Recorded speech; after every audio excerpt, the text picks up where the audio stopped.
An Englishman stands in a corridor cut into rock. On the other side of the sealed door in front of him is 3,000 years of dark. He has spent 6 seasons digging in a valley every expert said was finished, spending another man's fortune to do it. The fortune is gone. This season is the last one he gets. He opens a hole in the corner of the door, no wider than his fist, and pushes a candle through it.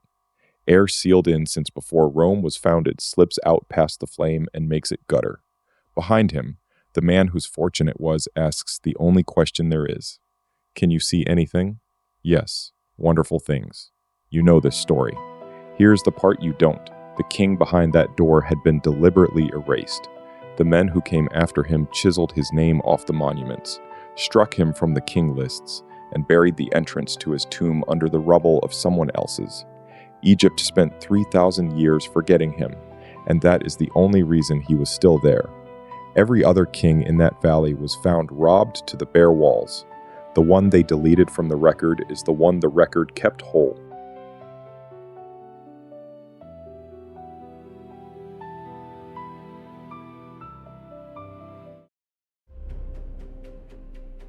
The Valley of the Kings had been dug over for a century, and by 1922, the experts had signed its death certificate.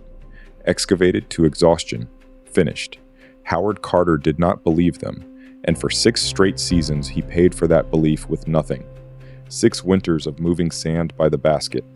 Season after season, in his own words, had drawn a blank. He and the man funding it all, Lord Carnarvon, had almost made up their minds that they were beaten. One patch remained, a triangle of ground below the tomb of Ramses VI, buried under the stone huts of the ancient workmen who had cut that later tomb. Carter had what he called a superstitious feeling about that corner. Carnarvon agreed to one final season, the last his money would buy. They started digging on the 1st of November. On the morning of the 4th day, under almost the first hut they attacked, the sand gave up a stone step. By sunset the next day, they had cleared 12 steps down, to the top of a doorway, plastered shut, stamped with seals, a sealed tomb. In the one corner of the one valley everyone had written off, 4 days into the last season Carter would ever get. But the seals were a problem. The only stamp Carter could read was the graveyard's own mark, a jackal over 9 bound captives, the seal the valley's guards pressed into any door they closed. No king's name anywhere. Whoever was buried at the bottom of those steps, the door refused to say. Carter then did the hardest thing a treasure hunter has ever done. He filled the hole back in. Carnarvon, the man whose fortune had bought 6 empty years, was in England, and Carter would not open that door without him. So he buried his own discovery, rolled flint boulders over the staircase, and sent a cable. At last have made wonderful discovery in valley, a magnificent tomb with seals intact. Recovered same for your arrival. Congratulations. For more than 2 weeks, the greatest find in the valley's history sat under bare sand. Carter wrote that the ground looked so ordinary he found it hard to persuade himself the whole episode had not been a dream. Carnarvon crossed a continent and a sea.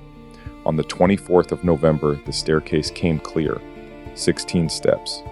And on the lower part of the door, where the plaster was cleanest, the thing Carter had waited 6 years to read, a royal name inside its oval ring, Tutankhamun, which should have been the triumph. Except now, with the whole door exposed, Carter could see what the corner had been hiding. Part of the surface had been broken open and plastered shut again, twice. Robbers, ancient ones.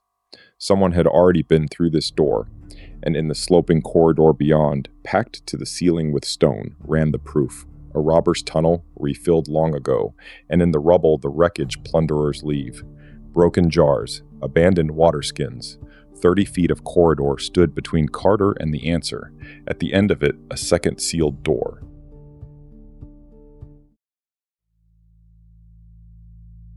November the 26th. Carter would call it the day of days, the most wonderful he had ever lived through. By the middle of the afternoon, the corridor was clear, and the second door stood before them, sealed and broken and resealed in the same corner as the first. The robbers had been through this one too. With trembling hands, his words, Carter opened a small breach in the top corner, An iron testing rod went through and touched nothing. Empty space. Then candles were brought, and not for light. A candle was the telltale for poisoned air in a chamber shut for thousands of years. If the flame died, you did not go in. Carter widened the hole, pushed the candle through, and looked in. Behind him, in the dark, stood Lord Carnarvon, his daughter Evelyn, and the engineer Calendar. The hot air of another age slid out past the flame and made it gutter. And then, as his eyes adjusted, strange animals, statues, and gold, everywhere the glint of gold. Behind him, Carnarvon could not bear it. Can you see anything? You know the answer. It is the most famous line in archaeology. Yes, wonderful things. Except that is not what he said. Carter's own diary, written that week, records the answer he actually gave. Yes, it is wonderful. The wonderful things the whole world memorized were written a year later, for a book with a co-author polishing the prose. The most famous sentence about the most famous tomb on earth is a rewrite. Hold that thought, because this story does it again and again. What the candle had found was a room so crowded with treasure that Carter compared it to the property room of an opera of a vanished civilization. And across that room, standing guard on either side of yet another sealed wall, 2 life-size black statues of a king. There was more beyond, but the harder question was no longer what lay in the tomb. It was who this king even was.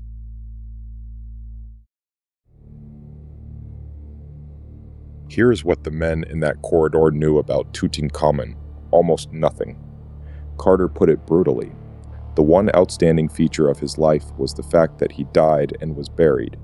He was a boy on the throne in the wreckage of a religious revolution. The king before him had outlawed Egypt's old gods in favor of a single one, the sun disk. Tutankhamun's court brought the old gods back. You can still see the whiplash on the back of his own golden throne, where one god's name has been scraped out of the royal ovals and another's cut in, and some ovals were never corrected at all. The counter-revolution, preserved as tool marks on a chair. Then he died young, and the men who came after him took the one thing Egypt believed kept you alive forever, his name. His own general seized the throne and chiseled Tutankhamun off almost every monument he had, even took credit, word for word, for the king's own temple restorations. The Egyptians believed a name was what kept the dead alive, that a man lived as long as his name was still spoken. Nobody was going to speak this one's. And that is exactly why we have him. Follow the chain. A deleted king gets no visitors and no memory, and a corner of the valley floor with nothing to remember sinks under its own rubble. 2 centuries after his burial, workmen cutting the huge tomb of Ramses VI directly above needed somewhere to put their huts, and they built them square on top of his buried doorway. The robbers who had twice tunneled toward his gold and were caught or scared off within a generation could never find the spot again. No one could, for 3,000 years. Every properly remembered king in that valley, the ones with temples, cults, names in the record, was found robbed to the bare walls. The king they deleted is the one the record kept whole. So what exactly had the erasers failed to erase? In February, in front of 16 named witnesses, Carter opened the last wall to find out.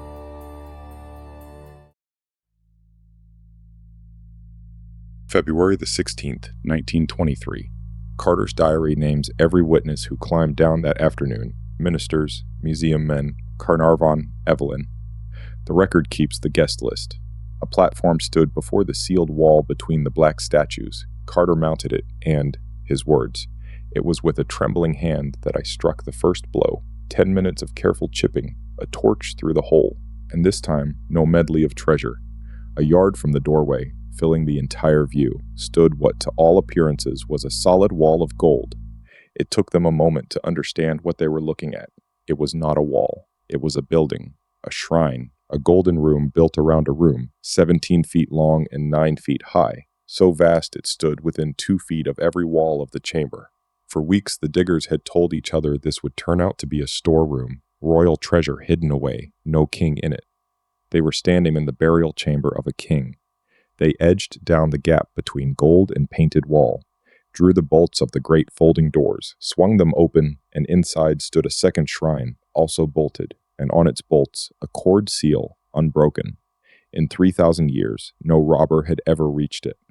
And the men who had spent 6 years digging for exactly this moment stopped. A feeling of intrusion, Carter wrote, descended heavily upon us. We felt that we were in the presence of the dead king and must do him reverence. They did not break the seal. They closed the great doors again, carefully and as silently as possible. 3 hours underground, they came up into the sunlight one by one, dazed, each throwing up his hands, Carter's phrase, in an unconscious gesture of impotence to describe what he had seen. The king himself lay behind that unbroken seal.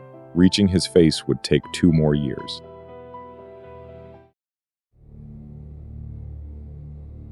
It took that long because they refused to smash their way in. Shrine within shrine, then a carved stone box, and inside it, 3 coffins, one inside the next, each layer documented, photographed, and preserved before the next was touched. October the 28th, 1925. The last lid was held down by 8 bronze pins, and the gap was too narrow for any proper tool. They bent long screwdrivers into curved levers and worked the pins out one by one. It took several hours, then the lid came up. And there, Carter's journal, that same evening, lay the neatly wrapped mummy of the young king with golden mask of sad but tranquil expression. And then the record does something it almost never does. It stops cataloging and speaks. The similitude of the youthful Tutankhamun, until now known only by name, amid that sepulchral silence, made us realize the past. Until now known only by name, the face his own successor chiseled off a kingdom was looking back at them. And today, it may be the most photographed face of the ancient world. The erasure did not just fail, it inverted, perfectly. One more rewrite, because this story cannot stop producing them. 5 months after the candle, Lord Carnarvon, the man who paid for it all, who asked the question in the dark, was dead. The newspapers built an industry out of it, the curse of the pharaohs, vengeance from the tomb, a century of headlines.